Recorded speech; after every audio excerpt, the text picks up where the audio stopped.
चलो टाइप 21 में कोई क्वेश्चन है तो पूछ लीजिए, उसके बाद आगे बढ़ेंगे।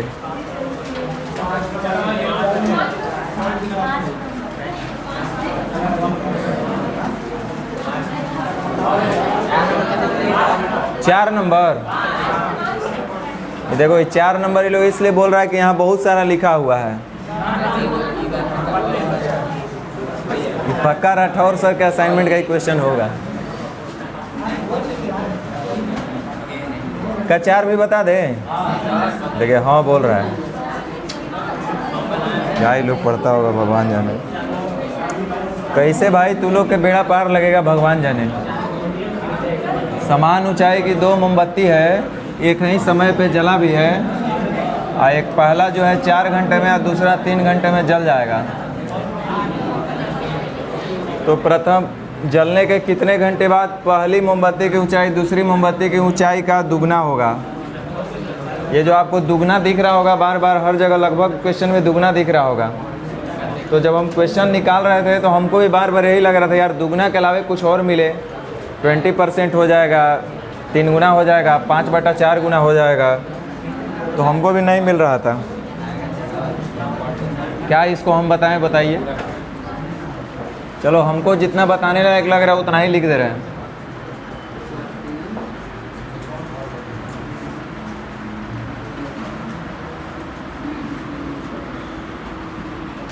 यही लिखा हुआ है ना। टोटल लंबाई हम 12 मान लिए, तो रेट ऑफ जो उसका जलने का दर होगा वो 3 यूनिट प्रति आवर या प्रति मिनट या जो मान लो। उसके बाद फिर बोल रहा है कि पहला 4 घंटे में, दूसरा का 3 घंटे में, तो 4 × 12 3 × 4 = 12। ये 4 यूनिट प्रति आवर जलेगा, ये 3 यूनिट प्रति आवर जलेगा। तो मान लीजिए कि टी घंटा ये भी चला होगा तो टी घंटा ये भी। और इतना देर बाद जो बचे हुआ मोमबत्ती का लंबाई होगा उसका अनुपात 2:1 होना चाहिए। कितने घंटे बाद पहली मोमबत्ती की ऊंचाई दूसरी मोमबत्ती की ऊंचाई का दुगना था। पहला वाला जो होना चाहिए वो दूसरे का दुगना होना चाहिए। अब आराम से कर देंगे। 4 दूनी 8 और 3 घट के आएगा 5 टी। अब 12 दूनी 24 अब 12 घट के आएगा 12, यानी कि टी का मान हो जाएगा 5 × 12 = 60, 12 दूनी 24, यानी 2 घंटा 24 मिनट। अच्छा घंटा में लिखा है तो ये 2.4 होना चाहिए। कैसे लिखा है वही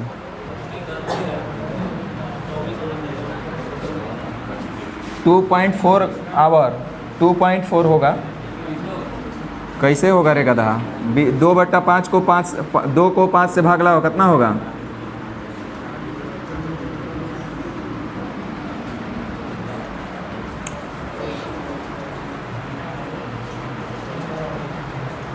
पाँच भी बताना है। 5 बताने से पहले ऐसा कोई चीज़ नहीं है जिसको हम नहीं बात। अच्छा बनाए कितने लोग से बन पाया है? एको से नहीं बना है।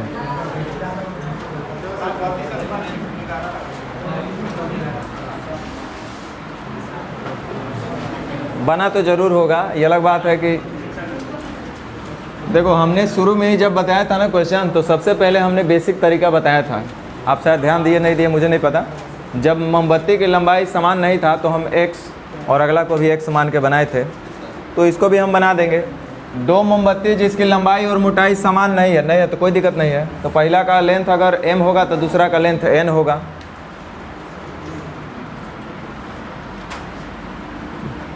लंबी मोमबत्ती 22 घंटे में और छोटी 8 घंटे में। ठीक है, ध्यान दो।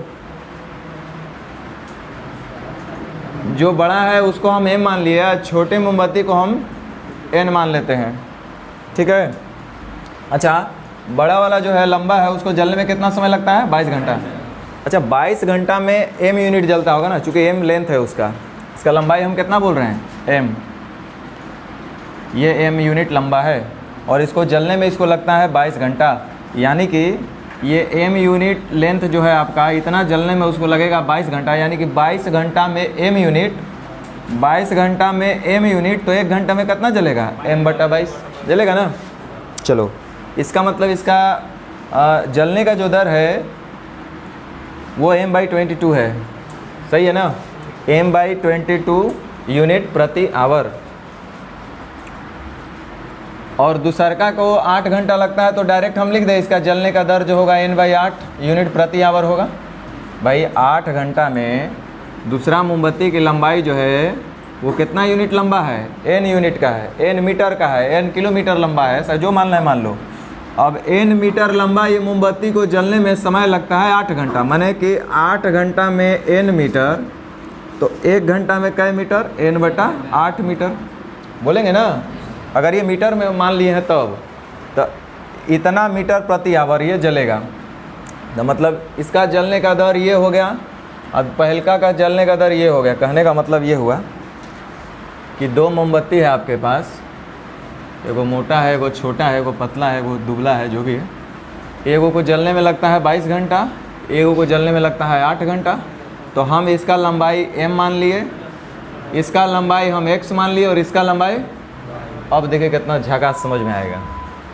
अब इसका लंबाई यदि x है और 22 घंटा में x मीटर जलता है, x मीटर मान लो, और ये y मीटर लंबा मान लो मोमबत्ती, तब 22 घंटा में x मीटर, तो 1 घंटा में कितना जलेगा? x/22 मीटर प्रति घंटा, यानी जलेगा x/22 मीटर प्रति घंटा की दर से, और ये जलेगा y/8 मीटर प्रति घंटा की दर से। ये रेट से चलेगा ना। अच्छा पहले क्वेश्चन को समझो रे भाई, क्या बोल रहा है। दोनों मोमबत्ती नियत दर से जलती है। नियत दर से जलने का मतलब है दोनों अपनी अपनी नियत स्पीड से जल रही है। मतलब जो जलने का दर शुरुआत में रहा होगा वही अंत में भी रहा होगा। ऐसा नहीं कि बीच में चल रहा है तो स्पीड इसका कम बेसी हो गया। और 6 घंटे बाद दोनों मोमबत्ती के बचे हुए भाग की लंबाई समान हो जाती है। कितना अच्छा बात बोला है। चलो नेक्स्ट बैच में कुछ और भी हम आपको बताएंगे कि आप लोग अभी तक होमवर्क करके हमको दिखाए नहीं है कभी लाइफ में। तो कह रहा है कि 6 घंटे के बाद दोनों मोमबत्ती के बचे हुए भाग की लंबाई समान हो जाएगी। समान, तो देखो हमको पता है पहलका मोमबत्ती का जो लंबाई है वो बाबू x मीटर है। टोटल कितना मीटर लंबा था? x metre. अब वो हर 1 घंटा जल रहा है x/22 मीटर जल रहा है ना। आप ही तो बोले थे 1 घंटा में इतना मीटर प्रति आवर है ना जल रहा है। आई कितना देर जलेगा? 6 घंटा, क्योंकि बोल रहा है कि 6 घंटे के बाद जो बचा हुआ मोमबत्ती का लंबाई होगा दोनों का वो बराबर हो जाएगा। तो बचा हुआ कितना होगा? हमको पता है कि बड़ा वाला 1 घंटा में इतना जलता है, तो 6 घंटा में इतना जला होगा। टोटल लंबाई उसका था x मीटर, तब पूरे में से जो 6 घंटा में जल गया तो बचा होगा इतना। ये हुआ बड़ा वाला मोमबत्ती का शेष लंबाई। वैसे ही छोटू का निकाल लीजिए। छोटू का पूरा लंबाई था y, जिसमें से वो y/8 यूनिट प्रति आवर जलता है। और 6 घंटा इसको जलाना है, तो 6 घंटा में इतना तो ये भी जल जाएगा। तो इतना जल जाएगा था इतना, तो बचेगा कितना? आइए क्वेश्चन में कह रहा है कि 6 घंटा बाद जलने के बाद जो शेष लंबाई इनका बचेगा वो दोनों हो जाएगा आपस में। ये क्वेश्चन आपका कह रहा है। तो यहाँ से एक बार हल कर लेते हैं। 2 × 6 2 11 22, 11x 3x घट के आएगा। और यहाँ से 2 × 6 2 × 8 4 3 घट के आएगा कितना? बटा 4। कट तो नहीं रहा है कुछ, कोई बात नहीं। x अनुपात y हमको पूछा है ना, तो दोनों मोमबत्ती की लंबाई यानी x अनुपात y आपसे पूछ रहा है। तो 8 चौका 32x तो 32y, 11y तो 11x, यानी 11 अनुपात। अच्छा ऑप्शन नहीं है, कोई बात नहीं है, नहीं है तो नहीं रहने दीजिए। 11 अनुपात 32 समझ में आया? शायद ही 12 घंटा तो नहीं ना है, हो सकता है 12 घंटा और 8 घंटा हो।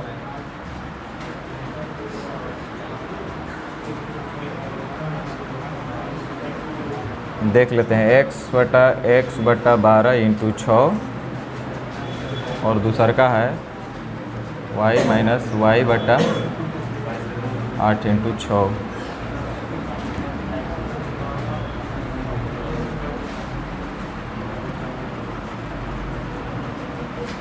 एक अनुपात 2 2 अनुपात 1 नहीं, वो भी नहीं है। कुछ भी हो, जो भी हो। समझ में आया क्वेश्चन?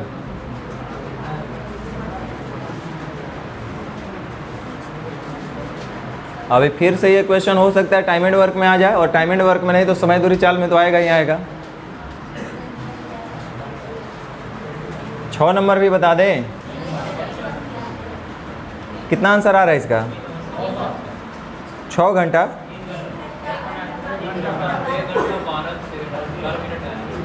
ला सबके अलग अलग आ गए इसमें भी। एकदम ये सब हमको लगता है बैले के पढ़ा रहे हैं कहा था। समान लंबाई पर भिन्न मोटेपन की 2 मोमबत्ती एक ही समय पर जलती है। मोटी मोमबत्ती 6 घंटा में, पतली 2 घंटा में। कितने समय बाद मोटी पतली से दुगनी लंबाई होगी रहेगी? तो 6 घंटा और 2 घंटा टोटल लंबाई मान लेते हैं 6 यूनिट। सामान्य लंबाई का है ना, तो ठीक है 6 यूनिट। तो इसका रेट ऑफ जो जलने का दर होगा वो कितना होगा? 1 यूनिट। और कितना घंटा जलेगा हमको नहीं पता, तो 1 × T करिएगा तब वो कोई फ़र्क नहीं पड़ेगा। और अगला जो है आपका 6 - 3 × T। और जो शेष लंबाई का अनुपात होना चाहिए मोटी मोमबत्ती पतली से दुगना। मोटी, हाँ तो ठीक है, यानी 2:1।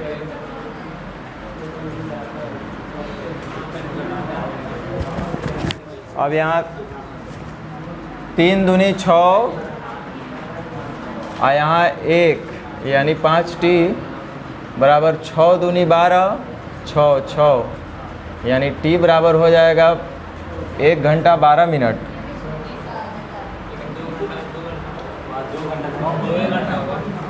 हैं? ओह सॉरी, वो 2 घंटा नहीं, 2 घंटा कम भी लिखा हुआ है, यानी कि वो 4 घंटा हो गया। तो 6 घंटा और 4 घंटा हो जाएगा 12 घंटा। 6 और 4 कितना? 12। तो 6 दूनी 12 और 4 आए 12, ये रहा 2:1। अब 3 दूनी 6T, 2T, 4T, 12 दूनी 24, 24 12, 4 आई 2 घंटा कम लिखा है। तो पहलका को 6 घंटा, तो दूसरका को उससे 2 घंटा कम, यानी 4 घंटा लगना चाहिए। यानी कितना होगा? 3 घंटा। अब तो इसमें एक को नहीं रह गया। चलो अब 22 नंबर में नेचर 1 में कौन कौन सा क्वेश्चन बताना है? जो मूलतः इतना थी वही वाला क्या? 4 बताना है।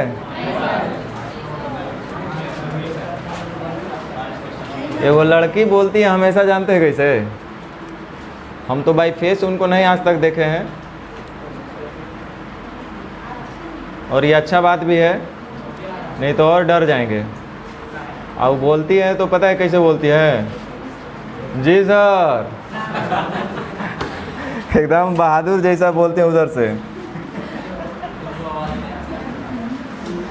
एक नियोक्ता अपने कर्मचारियों की संख्या 9:8 के अनुपात में घटाता है और वेतन 14:15 के अनुपात में बढ़ाता है।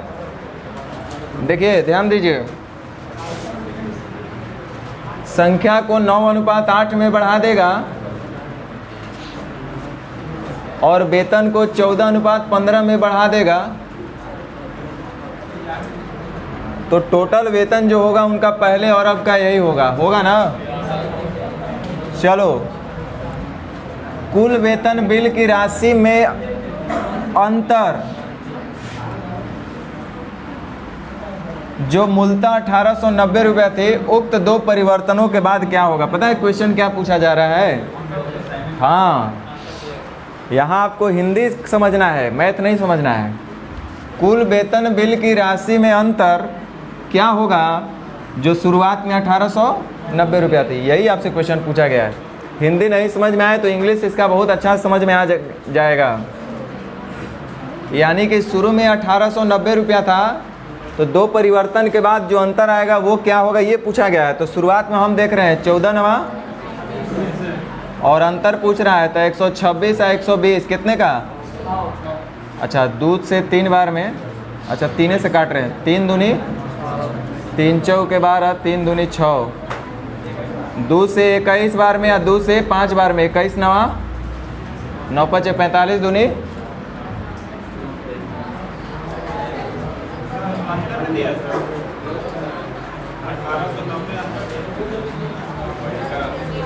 कुल वेतन बिल की राशि में अंतर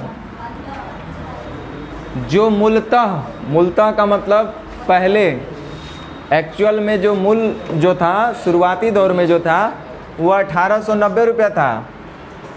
तो उक्त दो परिवर्तन का मतलब पहले और अब जो हुआ, जैसे कि यहाँ पे इतना आ रहा है और इतना जो चेंजेस आया उसके बाद क्या होगा अंतर, ये आपसे पूछा गया है। ठीक है, ये हिंदी वाले टीचर विशेष रूप से बता पाएंगे। हम जो समझ रहे थे और क्वेश्चन जो समझाने का प्रयास कर रहा था वो यही कर रहा था। ठीक है,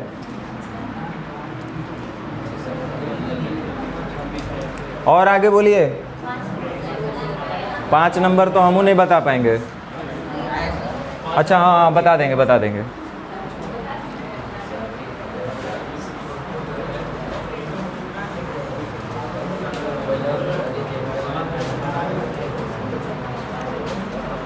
RR 792। एक नियोक्ता अपने कर्मचारियों की संख्या 8:7 के अनुपात में कम कर देता है और उनकी मजदूरी 11:13 के अनुपात में बढ़ा देता है। मजदूरी को क्या कर देगा? 11:13 के अनुपात में क्या करेगा? बढ़ाएगा। तो उनकी कुल मजदूरी के बिल में अंतर आएगा जो प्रारंभ में 792 रुपया थी। फिर से वही क्वेश्चन, प्रारंभ में 792 और पूछा गया है अंतर, तो निकाल लेते हैं। प्रारंभ में 792 है, यहाँ पे देखिए संख्या है 8:7 और वेतन है 11:13।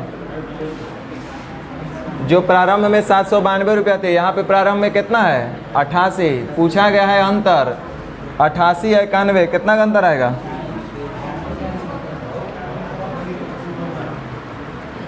10 बार में तो नहीं, 9 बार में कट रहा लगता है। नहीं कट जा रहे हैं। 9 तिया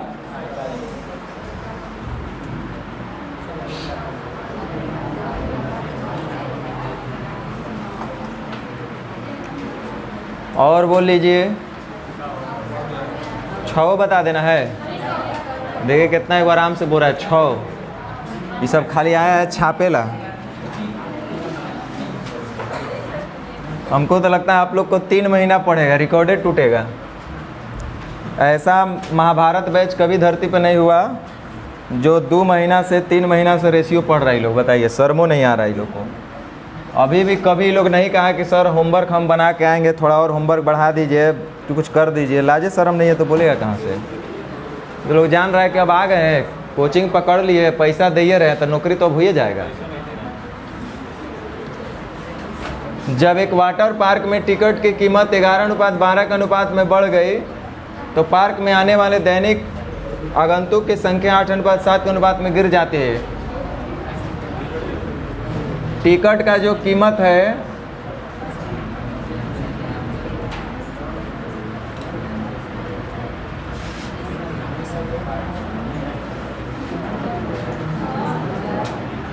वो 11:12 में बढ़ा दिया गया और आने वाले जो भी दर्शक लोग हैं उनकी संख्या जो है 8:7 में कम कर दिया गया या कम हो गया, जो भी है।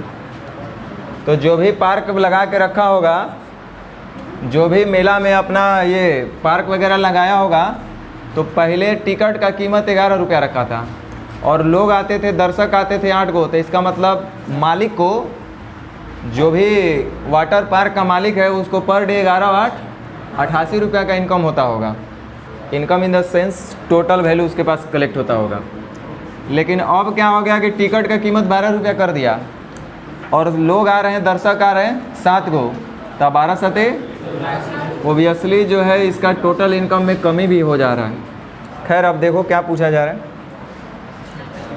यदि टिकट की कीमत में वृद्धि करने से पहले दैनिक राजस्व का मतलब टोटल पर डे, यदि टिकट की कीमत में वृद्धि करने से पहले दैनिक राजस्व मतलब एक दिन में टोटल कितना कलेक्शन होता था, वो 1,76,000 रुपया था।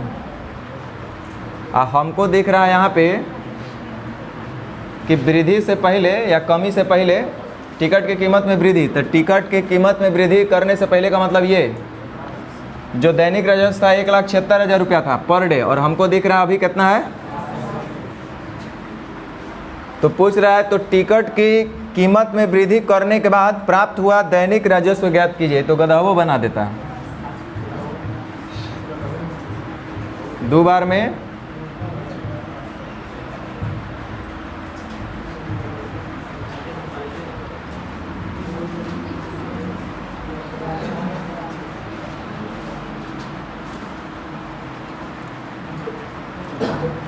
चलिए नेचर 2 भी शायद कल स्टार्ट हुआ था, वो पूछिए लो सब।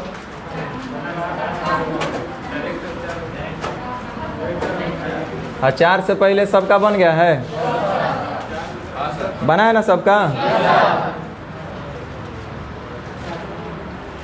कितना आंसर आया बुआ 3 नंबर के आए?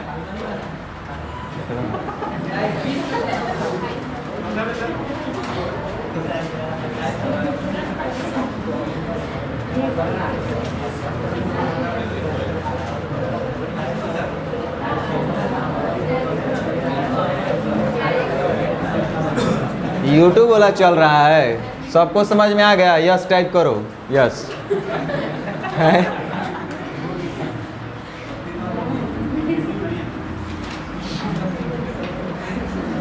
हम कल एक बात सोच रहे थे, मजाक नहीं, ये हमारा कमी समझिए चाहे जौन समझिए, हम सोच रहे थे यार ऐसे कैसे हो सकता है, सारा लोग गलत हो के हम ही कैसे सही हो सकते हैं। हम एक ही बात सोच रहे थे कि यार ऐसे कैसे होता है। एक टीचर देख रहे हैं कि 40 मिनट में पूरा रेशियो पढ़ा दे रहा है, 2 घंटा 4 घंटा 5 घंटा 6 घंटा में पढ़ा दे रहा है, और हम यहाँ पढ़ा रहे हैं 60 घंटा। बहुत का अंतर हो रहा है ना, 10 गुना का अंतर हो रहा है। अब फिर भी सबको नहीं समझ में आ रहा, सबसे बड़ा दुख का बात ये है। अब नहीं समझेगा तो कहीं नहीं समझेगा। यहाँ इस तरीके से पढ़ाया जा रहा है कि जो बच्चा कभी नहीं पढ़ा होगा वो सीख सकता है 0 लेवल से बिल्कुल अच्छे लेवल तक। ये लोग मेहनत नहीं कर रहे, हमको इस बात का दुख है। बहुत रोएगा बाबू, इतना रोएगा, जानते हो ना चल जाने के बाद कितना दुख होता है, गम होता है। वैसे ये चैप्टर जब चला जाएगा तो बहुत दुख होगा, बहुत गम होगा, लेकिन वापस नहीं आएगा ये, क्योंकि उस समय फिर आपको मिलेगा दूसरा नया चैप्टर, उसका सरदर्द रहेगा। ये समझें कि वो मेहनत करे, ये प्रैक्टिस करें कि वो प्रैक्टिस करें, बहुत समस्या होगा। इसलिए अभी वक्त है, सुधर जाओ, मेहनत कर लो इस पे। 2 स्टेशनों के बीच प्रथम द्वितीय एवं तृतीय श्रेणी के किराए में 8:6:3 के अनुपात में था। इधर ध्यान दो, फर्स्ट ईयर, सेकेंड ईयर और थर्ड ईयर का किराया का रेशियो दिया हुआ है। 8:6:3। बाद में प्रथम श्रेणी का किराया इतना से बढ़ाया गया, द्वितीय तृतीय का किराया इतना से कम किया गया। द्वितीय तृतीय श्रेणी के यात्रियों की संख्या का अनुपात इतना था। चलो एक क्वेश्चन इसी पे मिसलेनियस में ऐड किए हुए हैं, बहुत मज़ेदार, उसमें बहुत सारा मिर्च मसाला लगाए हुए हैं। आप लोग ट्राई करके देख लेना उसको एक बार। संख्या का अनुपात आपके पास दिया हुआ है 3:4:9। राशि कितनी थी? टिकट से वसूल की गई राशि इतना थी, मतलब टोटल ये दिया हुआ होगा। द्वितीय श्रेणी के यात्रियों से वसूल की गई राशि कितनी है? देखिए संख्या में तो कोई चेंजेस किया नहीं है, आपको किराया बढ़ाया घटाया गया है, कोई बात नहीं। बाद में प्रथम श्रेणी का किराया 1/16 बढ़ा दिया गया, द्वितीय श्रेणी और तृतीय श्रेणी किराया 1/12 और 1/6 कम कर दिया गया। चलो यहाँ से 2 तरीका हो सकते हैं कम से कम। एक तो जिनको बिल्कुल नहीं समझ में आता वो क्या करेंगे, प्रथम श्रेणी का किराया 1/16 बढ़ाया गया तो था कितना 8, और उसका 1/16 और बढ़ जाएगा तो इतना बढ़ ना जाएगा, 1/2 बढ़ जाएगा ना, तो हो जाएगा कितना 8 + 8 का 1/, अरे बोलो, अद्वितीय श्रेणी के किराया 1/12 कम कर देगा। कम करने का मतलब था इतना, और इसका भी 1/12 कम हो जाएगा, तो हो जाएगा इतना ना। और तृतीय श्रेणी के किराए में क्या किया है, उसमें भी कमी किया है ना, कम कर दिया गया। था इतना और उसका भी 1/6 कम कर देगा, तो हो जाएगा इतना, होगा ना। चलो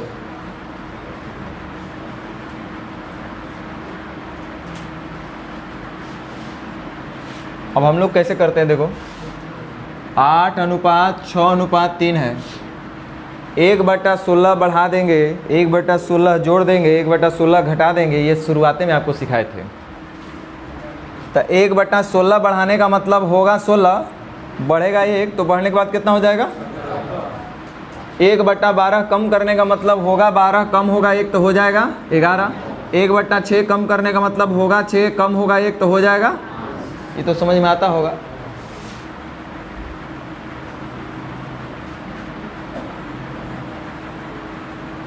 तो देखो भाई,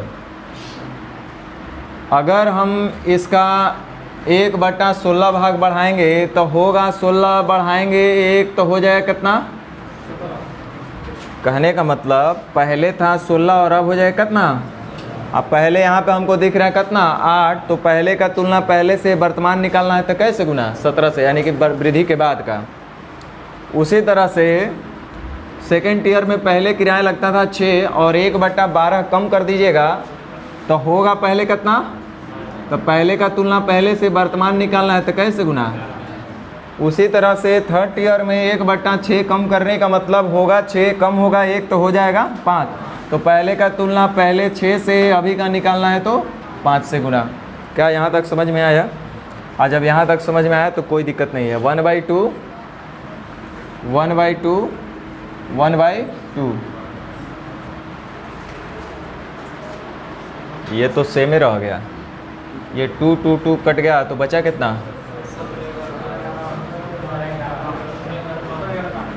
17 11 5। देखिए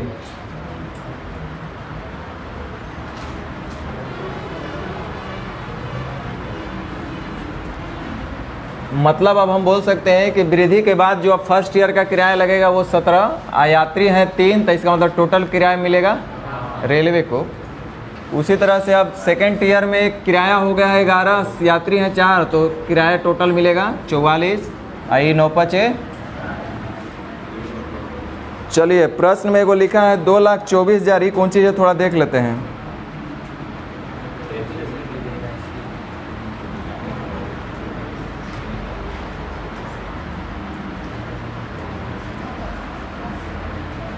टिकट से वसूल की गई राशि, मतलब टिकट का मतलब first year second year third year तीनों को मिला करके 2,24,000 रुपया मिला था।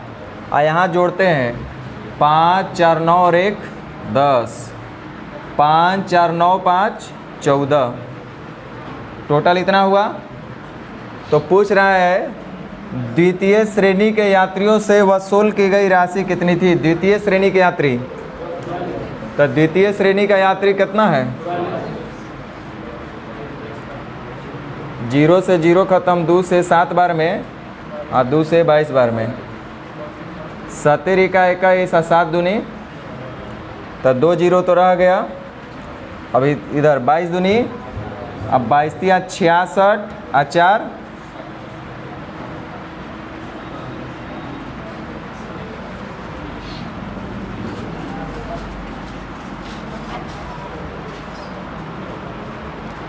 कुछ समझ में आया कि नहीं आया ये बताओ।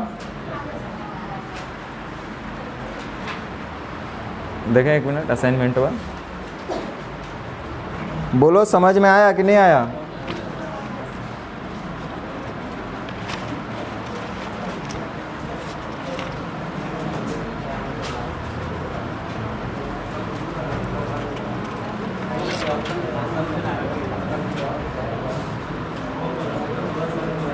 क्वेश्चन नंबर 95 मिसलेनियस का है ना।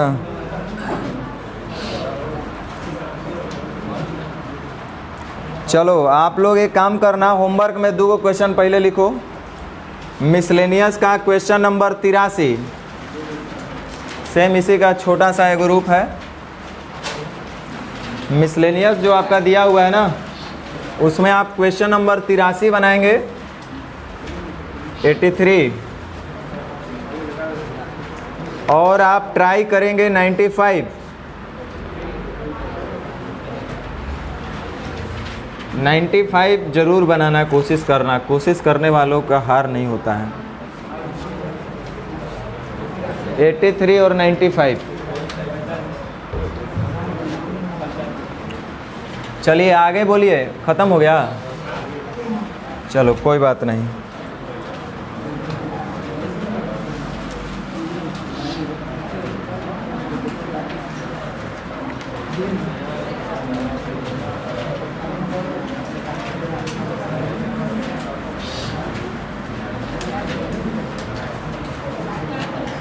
चलिए ध्यान दीजिए,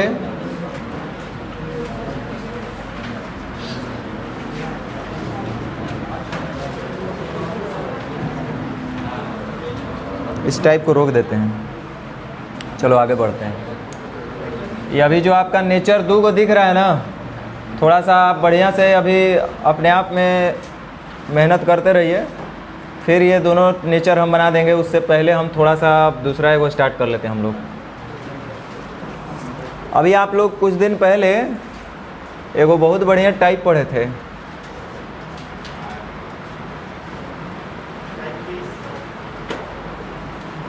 चलो ये बहुत बढ़िया टाइप है, टाइप 25।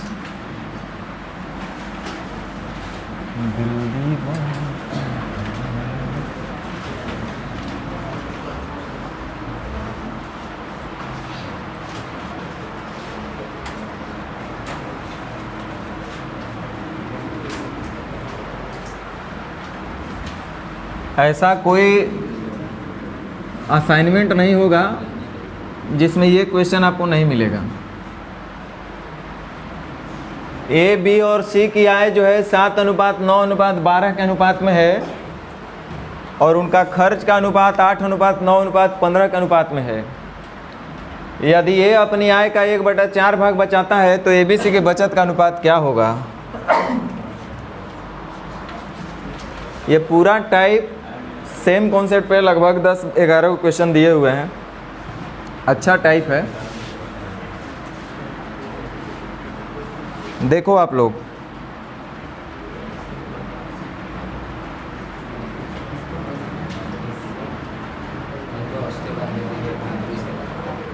ए, बी और सी 3 लोग हैं, उनका आय, सुनो ना, आय को हम नहीं लिख देते हैं यार, उसमें भी आपको दिक्कत होगा। आय का जो अनुपात है वो 7:9:12 है, और उनके खर्च का जो अनुपात है 8:9:15 है, और पूछ रहा है उनका बचत का अनुपात बताइए। तो बचत होता है आय में से खर्च को घटाएंगे तो ना हमको बचत मिलेगा। आय में से खर्च को घटाएंगे तो बचत मिल जाएगा। देखिए मान लेते हैं इसका आय का रेशियो जो है इसको निश्चित बना दिए, एक्स कांस्टेंट लगा करके, एक्स कोफिशिएंट लगा करके कांस्टेंट बना दिए, और इसका हम वाई कोफिशिएंट लेकर के इसको भी कांस्टेंट बना दिए। 2 अलग अलग अनुपात है, इसलिए दोनों का अलग अलग कोफिशिएंट लिए हैं, क्योंकि ज़रूरी नहीं है कि सेम कोफिशिएंट पे जा करके दोनों बराबर हो जाए। आगे लिखा हुआ ये अपनी आय का 1/4 भाग बचाता है। देखो बहुत रास्ते हैं, पहले सीख लो। ए अपने आय का 1/4 भाग बचाएगा, तो ए का इनकम है कितना? प्रश्नानुसार अकॉर्डिंग टू क्वेश्चन कह रहा ए अपनी आय का 1/4 भाग, तो ए का इनकम है 7x और उसका 1/4 भाग। देखिए जब ए के इनकम का 1/4 भाग निकालेंगे तो कह रहा है कि हम उतना बचाते हैं, मतलब ए का इनकम का 1/4 भाग जो कहलाएगा वो उसका बचत कहलाएगा, और उसका बचत है 7x माइनस 8y, यानी दोनों आपस में तो बराबर होना चाहिए।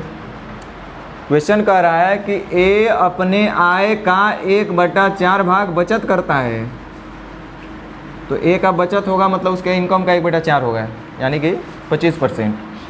तो हम बोले कि इसका बचत, और हमको दिख रहा है बचत का मतलब आय में से खर्च को घटाएंगे तो बचत, दोनों आपस में बराबर कर लिए। अब हम लोग क्या करेंगे, ये आपको दिख रहा होगा 7x is equal to 4 7 28x minus 4 बटे 32y। ये आप 32y बराबर 28 में से 7 चला जाएगा 21x। अब तो कट उठ नहीं रहा है, यानी x अनुपात y जो हो जाएगा 32 अनुपात 21। समझ में आ रहा है? तो जैसे ही हमको x और y का मान मिल गया तो हम आराम से x के जगह पे कितना रख देंगे,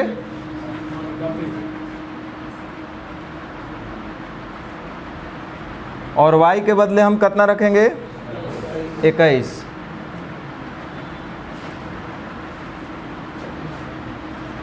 तो अब हमको आय में से खर्च घटाएंगे तो सबका बचत पता चलेगा ना।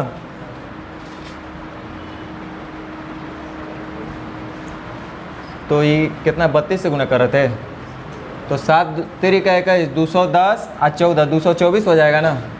तो 224 इधर है 21 8 68 से 168। तो 14 में से 8 गया 6, 11 में से 6 गया 5। कहता हूँ कितना बचा, इधर करवाएगा 99, इधर करवाएगा। सही है यहाँ तक? बोलो चलो।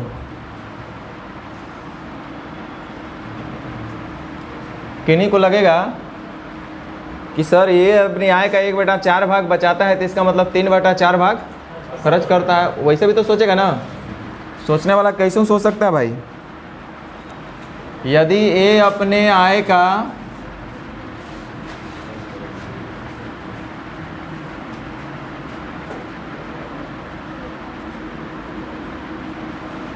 कह रहे हैं कि ये अपनी आय का 1/4 भाग बचाता है, तो हम बोले कि ये अपने आय का 3/4 भाग तब खर्च करता होगा। 4 हिस्सा में से 1 हिस्सा आप खर्च कर रहे हैं तो बचा कितना रहेंगे, 4 हिस्सा में से 3 हिस्सा। तो वही हम बोल रहे हैं। तो 1/4 भाग बचाता है, इसका मतलब 3/4 भाग खर्च करता है। और ए का खर्च है कितना, इसका मतलब दोनों होना चाहिए आपस में बराबर, नहीं होगा। तो x अनुपात y बोलेंगे जल्दी से। 8 चौका 32y तो 32x, 21x तो 21y। फिर से हम रख के हल कर सकते हैं, नहीं कर सकते हैं? हाँ कर सकते हैं। अच्छा एक बात बताओ, इतना तो कर ही सकते हैं। एक बात बताओ, क्वेश्चन पूछा कौन जी गया है? हमसे पूछा गया है कि उनके बचत का अनुपात बताओ, ये ना पूछा गया है। ये उनका इनकम का रेशियो दिया हुआ है, आय दिया है, ये इनका खर्च दिया है, और हमसे पूछा जा रहा है कि बचत बताओ। तो हमको पता है बचत जो होगा आय में से खर्च को घटाएंगे तो बचत मिलेगा। यानी कि ए का बचत होगा 7x माइनस 8y, और बी का बचत होगा 9x माइनस, और सी का बचत होगा 12x माइनस 15y। जहाँ x और y का मान रख देंगे तो पता चल जाएगा, चलेगा ना। जैसे x बराबर कितना है था 32 या 21 जो भी आ रहा था। तो जैसा ही हम लोग रखेंगे तो यहाँ से हमको मिल जाएगा, मिलेगा ना। रुको यहाँ पे फोकस करो, 9 कॉमन हो रहा है और x माइनस वाई हो रहा है ना। देखो 9 into x minus y, x और y तो रियल नंबर होंगे, तो हल करने के बाद कुछ न कुछ तो संख्या आएगा। 1 आवे, x माइनस वाई 2 आवे, x माइनस वाई 3 आवे, x माइनस वाई 4 आवे, 5 आवे, 6 आवे, कुछ आवे, आएगा ना कि 0 आ जाएगा? 0 तो नहीं आएगा बच्चे। तो इसका मतलब ये हुआ कि अगर कोई भी संख्या आएगा तो उसको फाइनली हमको 9 से गुना भी करना पड़ेगा कि नहीं करना पड़ेगा। तो जब गुना करना पड़ेगा इसका मतलब बचत वही होगा इनका जिसमें b का बचत जो होगा वो 9 का मल्टीपल होगा। वो कौन चीज़ होगा? बोलो, सही बोल रहे हैं गलत बोल रहे हैं? b का बचत वही होगा जिसमें 9 का गुणज में आएगा। तो 9 के गुणज में आने वाला कै गो है? बोलेंगे ये आप ही सेट किए होंगे, हम नहीं सेट किए हैं। देखो यहाँ टैग लाइन लगा हुआ है, और ये अभी हाल फिलहाल में भी पूछा है। देख लो, ये आज से नहीं कहिए से पूछ रहा था और फिर ताज़ा ताज़ा पूछ दिया है। क्या यहाँ तक समझ में आया? मतलब हम डायरेक्ट बोल सकते थे कि ऑप्शन ए जो होगा इसका सही उत्तर होगा। सही है? बोलो। अब रुको, इसको आपको कैसे दिमाग में रखना है जो हम बता रहे हैं, क्योंकि बहुत जगह सेट बनाइएगा बहुत जगह कोई और बच्चा आपसे होगा तो हो सकता है ये क्वेश्चन आपसे पूछ लेगा। तो आप लोग एक फ़िल्म का नाम सुने होंगे, पता नहीं, हमको नहीं पता है, शायद फ़िल्म का नाम है अब तक 56। ऐसा कोई फ़िल्म का नाम है क्या? अब तक 56? अरे नाना पाटेकर का नाम सुने हो भाई? नहीं है? है तो अब तक 56 है, यानी कि इस प्रश्न का उत्तर वही होगा जिसका शुरुआत होगा किससे? 56 से। 56, 99, 69। रात के 12:12 पे कोई पूछेगा तो आपको बोलना चाहिए अच्छा 56, 99, 69। इस प्रश्न का उत्तर कितना होगा? अब तक 56। सोच रहे होंगे अरे डायलॉग बता रहे हैं क्या ये? फिल्मी डायलॉग फिल्मी डायलॉग नहीं है बुआ, काम आ जाएगा, नहीं तो तोर डायलॉग निकल जाएगा वहाँ पे।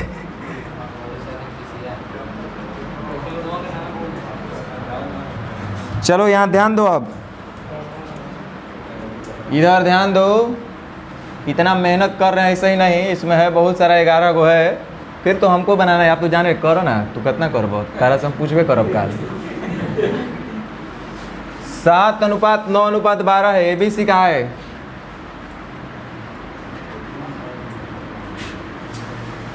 इनकम का रेशियो है ना, हिंदी में लिखो। आय जो है वो है 7:9:12 और उनका खर्च का अनुपात है 8:9:15। ये है ना? देखो इधर ध्यान दो, लिखा हुआ है ए अपनी आय का 1/4 भाग बचाता है। बस यही पकड़ना था इस क्वेश्चन में, और पूरे टाइप में यही कॉन्सेप्ट लगाना है। देखिए हर तरीका आना चाहिए आपको, ये तो जादू टोना हुआ, जुगाड़ हो गया, जो समझिए। ए अपनी आय का 1/4 भाग बचा रहा है, मतलब ए का जो इनकम होगा, ए का जो इनकम होगा वो कितना होगा, और बचा कितना रहा है, तो इसका मतलब खर्च कितना करता होगा, बोलो।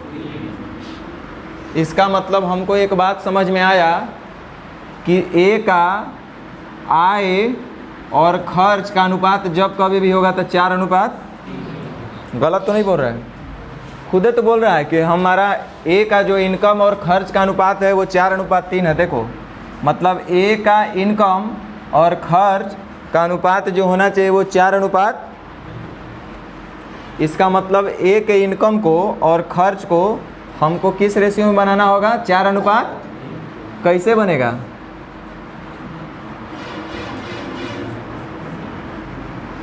कैसे बनेगा?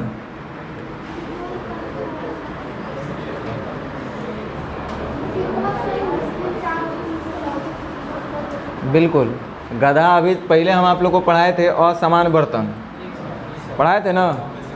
उसके बाद जिससे जितना मिश्रण लेना होगा बर्तन से ले लेंगे। तो असमान बर्तन वाला प्रश्न जो था आपका, तो उसमें हम लोग सबसे पहले बर्तन को समान करते थे और उसके बाद उसको जिस रेशियो में बांटना होता था हम लोग बांट देते थे। करते थे कि नहीं करते थे?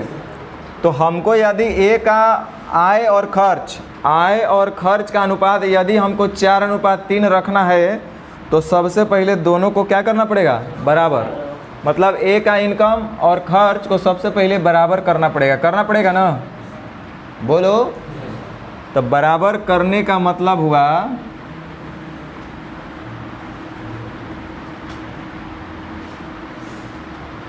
कि इसको 8 से गुना करना पड़ेगा और इसको, बोलो सही बोल रहे हैं ना? ढेर लोग अभी हैंग कर रहे हैं। अरे इसको 8 से गुना करना पड़ेगा और इसको 7 से, तो ये दोनों जगह आपस में कौन सी हो जाएगा? लेकिन ऐसा थोड़े है कि एकरा 7 से कर दे तो बाकी ऐसे छोड़ दीजिएगा। इसको भी 7 से करना पड़ेगा ताकि मूल रेशियो में कोई परिवर्तन नहीं हो। और इसको 8 से गुना किए तो एकरो 8 से गुना तो करना ही पड़ेगा। ये हम अभी बराबर किए, मैंने 8 × 7 = 56, 8 × 7 = 56, यानी 1:1 हुआ। 1:1 खर्च, आय और खर्च का अनुपात नहीं होना चाहिए था, ए का क्या होना चाहिए था? 4:। तो एक और मतलब अब हमको फिर क्या करना पड़ेगा? ए को 4 से गुना और इसको 3 से गुना। जब एकरा 4 से तो सबके 4 से। समझ में आया बात? अब आप चेक करके देख सकते हो, सुंदर सा वही आएगा 56, 99, देखो 8 सत्ते 56, 56 चौके 224, 70 का 21, 21 8 68 से 14 में से 8 गया, 11 में से 6 गया, यानी कि 56। इधर हल करोगे तो आएगा 32 में से 21 जाएगा, कितना बचेगा? 11, 11 नवा और ये 69, 56, 99, 69। समझ में आया थोड़ा बहुत?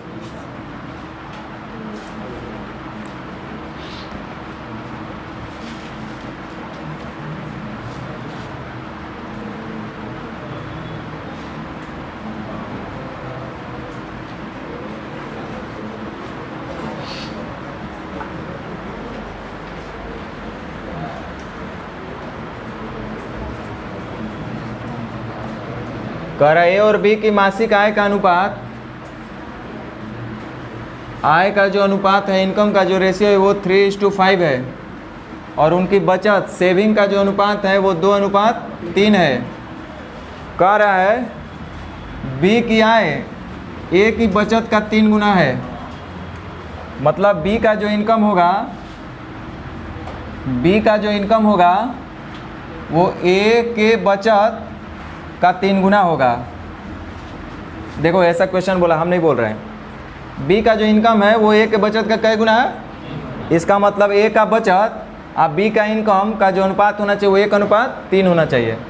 तो ए का बचत और बी का इनकम का जो अनुपात होना चाहिए वो कितना होना चाहिए? 1:3। यहाँ 2:5 है। तो सबसे पहले दोनों को क्या करना पड़ेगा? हमको तो नहीं लग रहा दिमाग चल रहा होगा।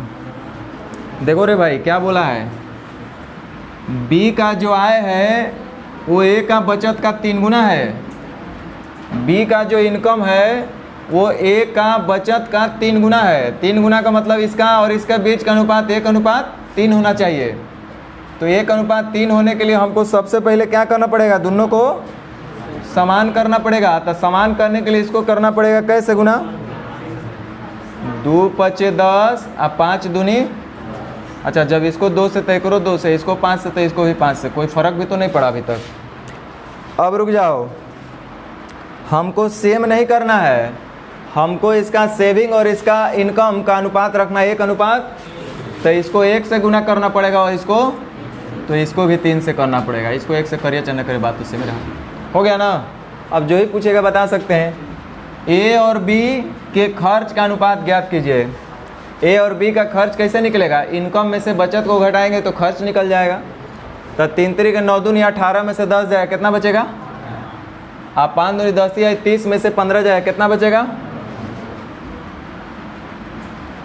समझ में आया थोड़ा बहुत? बोलो। अच्छा समझ में आया ना? तो एक काम करो, थोड़ा सा 4 नंबर हमको बना के दिखाओ तो।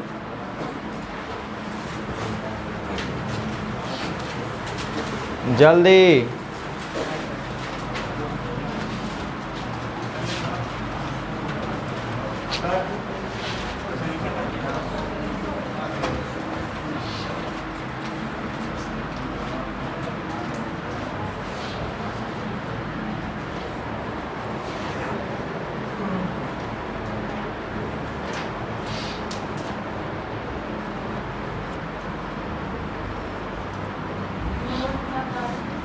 नौ 9:8।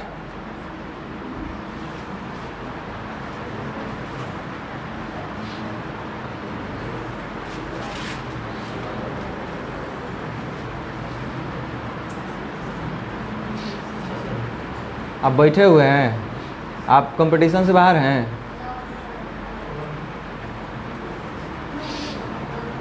ये वेट कर रहे हैं कि सब लोगों को बना लेने दीजिए। कितना आ रहा है?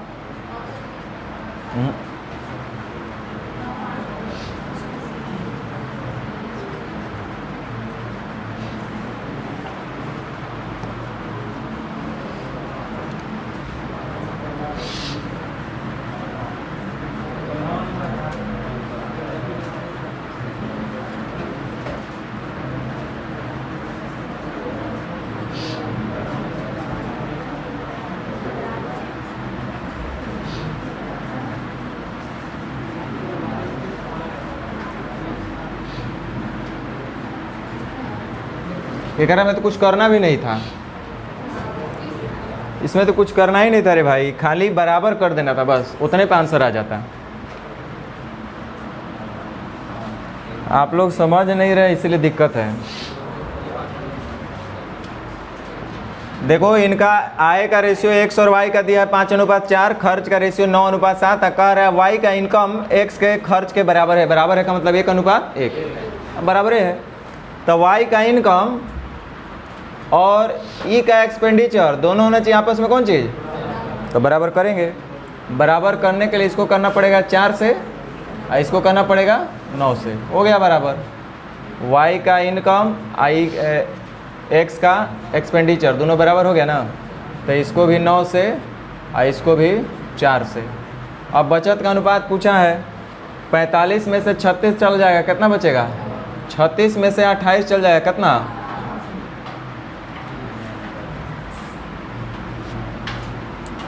आप लोगों को समझ नहीं आ रहा अभी तक।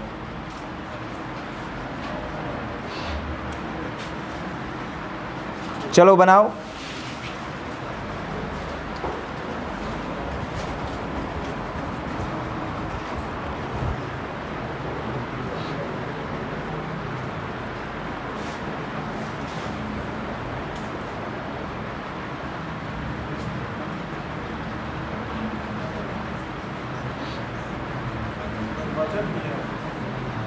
आय इतना है, व्यय इतना है, यदि आर की बचत उसकी आएगा, हाँ तो क्या दिक्कत है, ठीक तो है क्वेश्चन।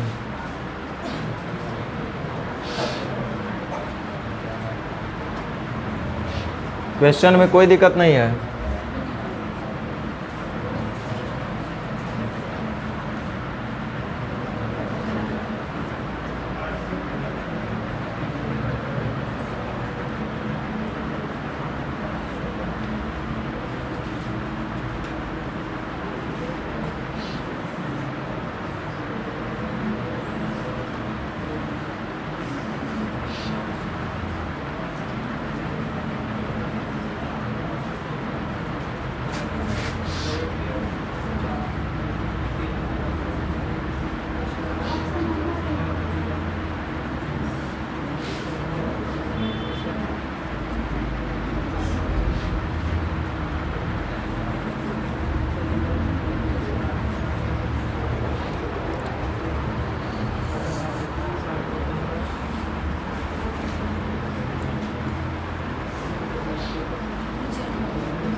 कितना आ रहा है,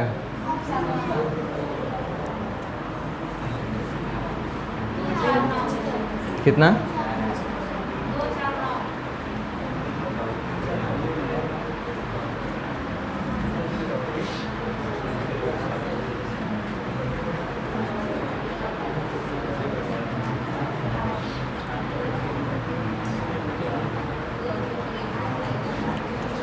चलिए ध्यान दीजिए, जब तक बना के दिखाइएगा नहीं तब तक छुट्टियों नहीं होगा। देखो PQR का इनकम का रेशियो दिया है, एक्सपेंडिचर का रेशियो दिया है और आगे का स्टेटमेंट दिया है कि R का जो बचत है उसके इनकम का 3/4 है। तो इसका मतलब R का इनकम होगा 4, उसका बचत होगा 3, इसका मतलब खर्च होगा 1। यहाँ तक तो समझ में सबको आ रहा होगा। इसका मतलब हमको समझ में आ रहा है रे बुआ कि R का इनकम और एक्सपेंडिचर, बोलो इनकम और एक्सपेंडिचर पे हम क्यों डायरेक्ट चल गए, सेविंग पे क्यों नहीं गए, क्योंकि यहाँ इनकम और एक्सपेंडिचर का रेशियो दिया हुआ है। इसलिए हम देख रहे हैं कि R का इनकम और एक्सपेंडिचर का जो रेशियो होना चाहिए वो 4:1 होना चाहिए, यही ना। इसका मतलब कि R का इनकम हमको दिख रहा है यहाँ पे 8 और एक्सपेंडिचर दिख रहा है 6, होना चाहिए था R का इनकम जो है एक्सपेंडिचर का 4 गुना। देखो खर्च का 4 गुना होना चाहिए उसका इनकम, है ना। अगर इसको 3 से गुना कर दें, 8 का 24, 6 चौका 24, देखो हो गया उसका 4 गुना। छोड़ो ये सब मत करो, हमको तो वही दिखा, इसलिए हमको सबसे आसान वही दिख रहा था। आपको क्या दिख रहा होगा? पहले सेम करें और सेम करने के बाद 1:4 बनाया, यही ना? बोलो। लेकिन हमको दिमाग में ये दिख गया कि अरे ये तो इनकम जो है उसका खर्च का 4 गुना है, तो 4 गुना होगा मतलब 6 के पढ़ा में 6 चौका 24 और 24 8 के पढ़ा में भी आता है। तो हमको लगा क्यों ना इसको 3 से गुना कर दें। नहीं होगा? हो जाएगा। तो देख लो इनकम और एक्सपेंडिचर का रेशियो 4:1 हो रहा है कि नहीं? इनकम है आर का 24, एक्सपेंडिचर है 6, 4:1 हो गया ना? यानी कि 24 में से 6 चला गया, कितना बचेगा? अब 12 में से 4 चल जाएगा और 9 में से 5 चल जाएगा, यानी कि 2:4। अच्छा, जिनको भाई ये दिमाग में नहीं काम किया, जरूरी थोड़े है कि जो हमारा दिमाग में काम आ जाए बात वही आपके दिमाग में भी आए। हो सकता है आप में और कुछ अच्छा आ जाए, कुछ बुरा आ जाए, तो आप कैसे सोचिएगा भाई?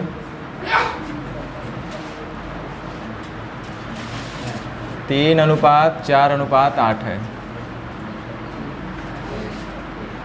देखो आर का बचत जो है उसका इतना आएगा 3/4 है, तो हमको लगा कि आर का बचत और इनकम का रेशियो जो होना चाहिए, इनकम होगा 4, उसकी बचत होगा 3, तो इसका मतलब खर्च होगा 1। ये तो समझ में आया होगा सब लोग को। अब देखो यहाँ पे आर का इनकम पता है, एक्सपेंडिचर पता है। यहाँ पे हम लोग देख रहे हैं तो 4:3 इसका दिख रहा है, इनकम और एक्सपेंडिचर का। प्रश्न बोल रहा है कि नहीं 4:1 होना चाहिए, यानी कि 4:1 में बनाना पड़ेगा। तो 4:1 बनाने के लिए हमको क्या करना पड़ेगा? पहले दोनों जगह आर के इनकम को क्या करना पड़ेगा? सेम। तो सेम करिएगा तो वो 8 और 6 के मल्टीपल में कितना होगा? 8 3 और 6 चौका, ये सेम हुआ। सेम नहीं रखना था आपको, इसको करना है कितना? 4:1 ना? तो ये 4 और ये 1, तो 1 से गुना करिए चाहे ना करिए। अच्छा, आप देख रहे होंगे 4 3 12 8 96, 24 चौक 96 हो गया ना? तो ये थोड़ा सा गुना ज़्यादा आपका हो रहा है। अगर डायरेक्ट आपने दिमाग में सोच लिया होता कि अरे इसका 6 गुना ही तो करना है, तो उससे 3 से मल्टीप्लाई कर दो तो अभी तो हो रहा है। 4 से करने का जरूरत ही नहीं था आपको। अब इसको 3 से 3 गुने 4 किए, तो इसको भी 3 गुने 4 यानी 12 से, इसको भी 3 गुने 4 यानी 12 से गुना करना पड़ेगा। ठीक है? अब 36 में से 5 चला जाएगा, कितना हो गया? क्या किए हम लोग? अच्छा सॉरी, 4 से किए ना, उल्टे हम कर रहे हैं। 3 था, यहाँ कितना था? 4 था और यहाँ पे 8 था।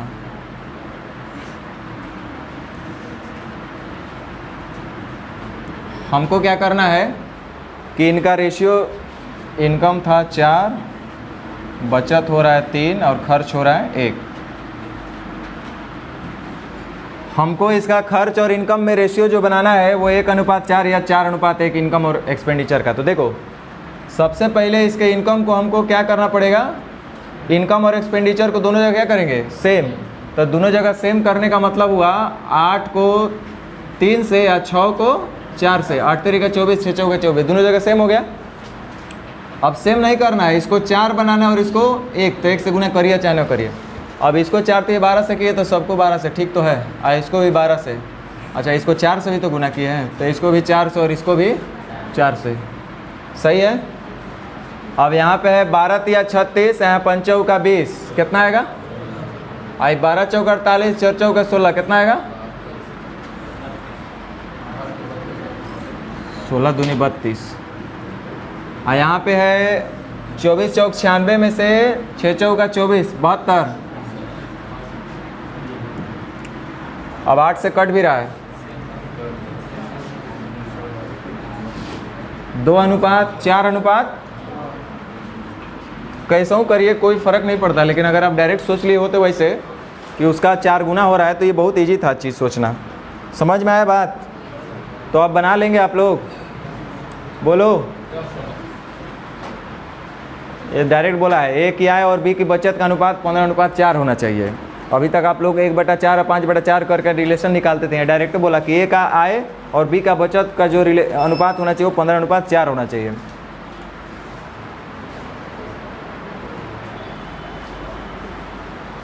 ये भी उसी कॉन्सेप्ट से बनेगा, आपको सोचना है। ये भी उसी कॉन्सेप्ट से बनेगा। भाई बहन को गिफ्ट देगा, बहन भाई को गिफ्ट देगी, सेम, बहुत अच्छा। ये भी उसी कॉन्सेप्ट से बनेगा, ये भी उसी से बनेगा। तो आज भर इतना ही रहेगा।